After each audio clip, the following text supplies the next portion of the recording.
Time machine का संबंध गति से है। समय की सीमाएं लांघकर अतीत और भविष्य में पहुंचने की परिकल्पना तो मनुष्य करता रहा है। भारत में ऐसे कई साधु संत हुए जो आंख बंद कर अतीत और भविष्य में झांक लेते थे। पौराणिक कथाओं के अनुसार देवी देवता एक ग्रह से दूसरे ग्रह और एक समय से दूसरे समय में चले जाते थे। अब सवाल यह है कि मशीन से यह काम कैसे हो। हेलो व्हाट्सअप गाइस, मैं हूं Anil. Welcome to my channel Anil fact universe पे आपका स्वागत है। इंग्लैंड के मशहूर लेखक हर्बर्ट जॉर्ज वेल्स ने 1895 में द टाइम मशीन नामक एक उपन्यास प्रकाशित किया तो सच में यूरोप में तहलका मच गया। इस उपन्यास में वेल्स ने टाइम मशीन की अद्भुत कल्पना की। यह उनके कल्पना का एक ऐसा आविष्कार था जिसे विश्व भर में विज्ञान लेखक आज तक उपयोग कर रहे हैं। इस उपन्यास से प्रेरित होकर इस विषय पर और भी कई तरह के कथा साहित्य रचे गए। इस कॉन्सेप्ट पर हॉलीवुड में एक मूवी भी बनी। हालांकि वेल्स के उपन्यास में व्यवहारिक रूप से कई विसंगतियां हैं। टाइम मशीन अभी एक कल्पना है। टाइम ट्रेवल और टाइम मशीन यह एक ऐसे उपकरण की कल्पना है जिसमें बैठकर कोई भी मनुष्य पास्ट या फ्यूचर में किसी भी समय में सहशरीर अपनी मानसिक और शारीरिक क्षमताओं के साथ जा सकता है। अधिकतर वैज्ञानिक मानते हैं कि यह कल्पना ही रहेगी, कभी हकीकत नहीं बन सकती, क्योंकि यह अतार्किक बातें हैं। कोई कैसे अतीत में या भविष्य में जाकर अतीत या भविष्य के सच को जानकर उसे बदल दे। जैसे कोई भविष्य से आकर आपसे कहे कि वह आपका पोता है, या अतीत में से आकर कोई आपसे कहे कि वह आपका परदादा है, जो यह संभव नहीं है। वैज्ञानिक कहते हैं कि दरअसल जो घटना घट चुकी है उसका दृश्य और साउंड ब्रह्मांड में मौजूद रहेगा। जिस तरह आप एक फिल्म देखते हो उसी तरह वह टाइम मशीन के द्वारा दिखाई देगा। आप उसमें कुछ भी बदलाव नहीं कर सकते।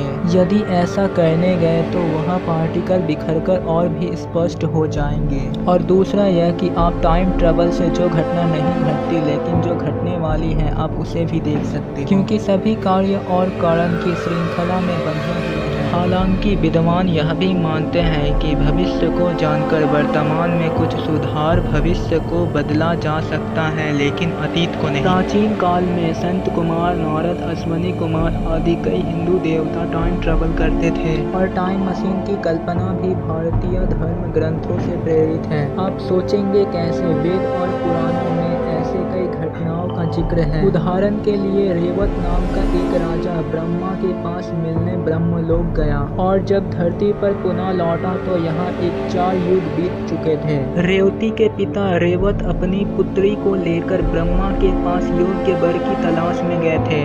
ब्रह्मलोक में उस समय हाहा हुहु नामक 2 गंधर्व गान प्रस्तुत कर रहे। गान समाप्त होने के उपरांत रेवत ने ब्रह्मा से पूछा अपनी पुत्री के वरों के बारे में। ब्रह्मा ने कहा यह गान जो तुम्हें अल्पकालीन लगा वह चतुर्युग तक चला।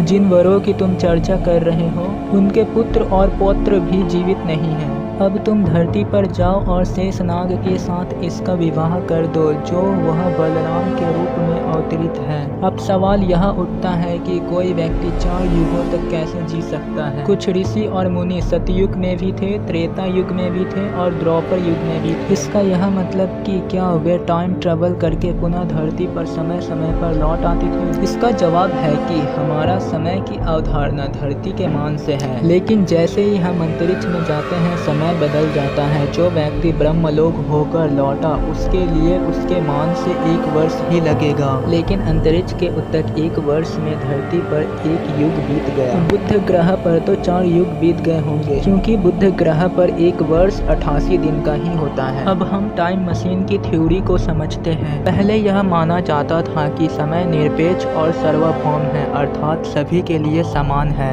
यदि धरती पर 10 बज रहे हैं तो क्या मान ले मंगल ग्रह पर भी 10 बज रहे हैं? लेकिन आइंस्टाइन के सापेक्षता सिद्धांत के अनुसार ऐसा नहीं है। समय की धारणा अलग अलग है।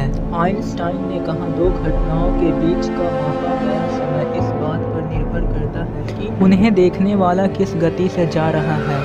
मान लीजिए कि 2 जुड़वा भाई हैं ए और बी। एक अत्यंत तीव्र गति से अंतरिक्ष यान से किसी ग्रह पर जाता है और कुछ समय बाद पृथ्वी पर लौट आता है, जबकि बी घर पर ही रहता है। ए के लिए यह सफर हो सकता है 1 वर्ष का रहा होगा, लेकिन जब वह पृथ्वी पर लौटता है तो 10 वर्ष बीत चुके होते हैं। उसका भाई भी जब 9 साल का हो चुका है, जबकि दोनों का जन्म एक ही दिन हुआ था, यानी कि ये 10 साल भविष्य में पहुंच गया है। अब वहां पहुंचकर वह वहीं से धरती पर चल रही घटना को देखता है तो वह अतीत को देख रहा होता है। जैसे एक गोली छूट गई, लेकिन यदि आपको उसे देखना है तो उस गोली से भी तेज जाकर उसे क्रॉस करना होगा और फिर पलटकर उसे देखना होगा, वह तभी आपको दिखाई देगी। इसी तरह ब्रह्मांड में कई आवाजें, चित्र और घटनाएं जो घट चुकी होती हैं वह फैलती जा रही है। वे जहाँ तक पहुँच गई वहाँ पहुँचकर उसको पकड़कर सुनना होगा। यदि ऐसा हुआ तो कुछ ब्रह्मांडीय किरणें प्रकाश की गति से चलती हैं। उन्हें एक आकाश गंगा को पार करने में कुछ क्षण लगते हैं, लेकिन पृथ्वी के समय से दसियों हजार वर्ष। भौतिक शास्त्र की दृष्टि से यह सत्य है, लेकिन अभी तक ऐसा कोई टाइम मशीन नहीं बना जिससे हम अतीत या भविष्य में पहुंच सके। यदि ऐसा हो गया तो बहुत बड़ी क्रांति हो जाएगी। मानव जहां खुद की उम्र बढ़ाने में सक्षम हो जाएंगे, वहीं भविष्य को बदलने में भी इतिहास फिर से लिखा जाएगा। ऐसे ही अमेजिंग फैक्ट के लिए आप हमारे चैनल अनिल फैक्ट यूनिवर्स को सब्सक्राइब करो। Thanks for watching.